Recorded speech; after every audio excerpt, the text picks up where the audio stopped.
देखिए, ये एक बड़ा गंभीर विषय था जिसमें कि एक अपहरण का मामला, बड़ा अनयूजुअल क्राइम जो डिस्ट्रिक्ट शिमला और सिटी में अभी तक इस तरह के रिपोर्ट नहीं रहे हुए हैं।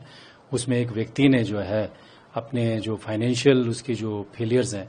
उनको रिकम्पनसेट करने के लिए एक योजना बनाई, जिसमें कि वो हमारा एक बड़ा इंपॉर्टेंट और बड़ी प्रिस्टाइन इंपॉर्टेंस का हिस्टोरिकल स्कूल है BCS, वहाँ के 3 बच्चों का अपहरण किया। इस नियत के साथ अपहरित किया कि वो इसमें जो है वो इनके बाद अपहरण करने के बाद जो बाद में फिरौती मांगेगा। और उसने उनके माँ बाप को भी उन्हीं से एड्रेस लिया बच्चों से, और उसके बाद जो है उनको किडनैप करके अपने घर में, जहाँ उसका घर है कोकू नाला में, यहाँ जो हमारा पुलिस थाना कोटखाई के अंतर्गत, वहाँ लेकर के रखा। और पुलिस को जब सूचना मिली तो उसमें बड़ी कंक्रीट इंफॉर्मेशन और क्लूज हमारे पास नहीं थे। उसके बावजूद भी जो हमने प्रोफेशनलिज्म और अपनी कॉम्पिटेंस, जो हमारी क्राइम्स को इन्वेस्टिगेट करती है हमारी डिस्ट्रिक्ट की टीम, जिसमें हमारे एडिशनल एसपी जो नवदीप सिंह हैं, जो सभी जो सीरियस और हीनियस क्राइम्स रहते हैं वो इस तरह की टीम्स को लीड करते हैं, और उनकी लीडरशिप में ही हमारे अधिकारियों ने ये पूरे के पूरे इन्वेस्टिगेशन को पूरा कोऑर्डिनेट किया। और इस इन्वेस्टिगेशन में जो है वो रिकॉर्ड टाइम में हमने जो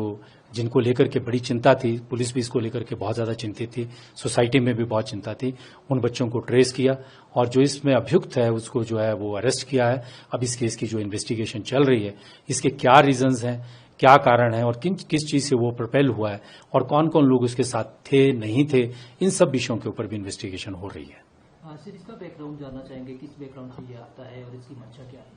देखिए, बेसिकली तो ये व्यक्ति जो है अपना बिजनेस या अपने एग्रीकल्चर हॉर्टिकल्चर में रहा है। ये बेसिकली इंजीनियरिंग बैकग्राउंड से है, MIT मेरठ से इसने जो इंजीनियरिंग की है, और ये इसने BCS स्कूल से अपनी बिगनिंग में जो है पढ़ाई की है। और ये जो अपना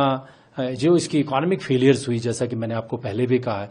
उससे विचलित होकर के जो है इसने इस प्रकार से जो है वो अपना क्राइम करने का जो एक मंशा के साथ जो है एक ऐसा हीनियस एक्ट किया, जिसपे जो है ये पकड़ा गया और पुलिस ने रिकॉर्ड टाइम में केस डिटेक्ट किया। इसके पास कोई हथियार बरामद किए गए? During the course of investigation जब हमने सर्च की और इसके घर के ऊपर जो रेड की, जब बच्चों को हम रिकवर कर रहे थे, उस सर्च के दौरान जो है कुछ वेपन, कुछ शार्प एज वेपन और आर्म्स भी मिले हैं, एक रिवॉल्वर भी मिला है जो लोडेड था, और कुछ ऐसी चीजें भी मिली हैं जो कि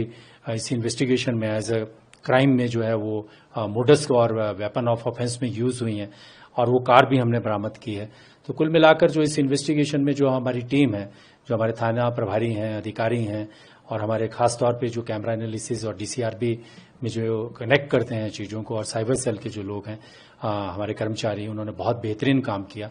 एक ऐसा क्राइम जिसमें जो हमको सूचनाएं मिल रही थी वो बिल्कुल विपरीत थी। जब हमने इन्वेस्टिगेशन की, सूचनाएं मिल रही थी कि किसी ने इन बच्चों को गाड़ी में बैठते हुए देखा, और किसी ने ये कहा कि हमने लिफ्ट पे देखा, किसी ने कहा माल रोड पे देखा, और वो बच्चे बता रहे थे जो स्कूल के बच्चे हैं या वहाँ के जो टीचर हैं, वहाँ के हेडमास्टर हैं, वो सब इन चीज़ों को बता रहे थे। लेकिन इसके पूरा विपरीत जाते हुए पुलिस ने अपनी समझ और सूझबूझ से इन्वेस्टिगेशन की, और इस पूरे के पूरे ऑपरेशन को हमने एग्जीक्यूट किया 24/7 में। और इसमें जो जिस प्रकार के इसमें जिस प्रकार की इस तरह की घटनाओं में खतरा रहता है उसको मिटिगेट किया, उस चैलेंज को जो था वो डिसॉल्व किया, और इन बच्चों को जो रिकवर करके अपने इनके स्कूल में, BCS स्कूल में वापस पहुंचाया। और इनके माता पिता भी जो है बहुत ज्यादा चिंतित थे, पूरी रात से जो है वो पुलिस के साथ संपर्क में थे। तो मैं ये कह सकता हूं कि ये एक